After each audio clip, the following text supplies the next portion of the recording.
haven't spoken to him about that specifically, but certainly what you're seeing is it is Democrat cities where you're seeing all of these numbers increase. When you look at, I just noted to Yamiche, Portland, Seattle, Philadelphia, Minneapolis, Chicago, New York City, these have all seen anywhere from a 33% spike in the murder rate to a 277% increase in 1 month alone in New York City. It's appalling, and it is Democrat governors and mayors and lawlessness that they're allowing to prevail. When federal forces come in, the situation changes, and it's so interesting to me to see Democrats who once disparaged, who ignored the violence, I should say, all of a sudden caring about it. But let's not forget what they said previously. Speaker Nancy Pelosi downplaying the violence rocking U.S. cities, ignorantly saying people will do what they do.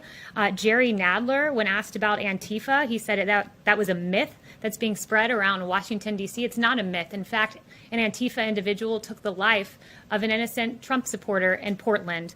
You have Rep. Ayanna Pressley saying that she wanted unrest in the streets. Chris Cuomo saying, show me where it says protesters are supposed to be peaceful. I'll give you an idea, Chris, it's the Constitution.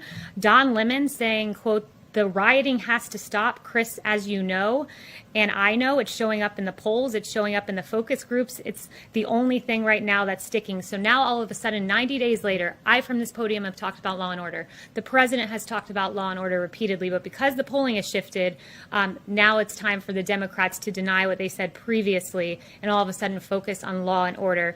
I'll leave you with this. That's like the arsonist blaming the firefighter.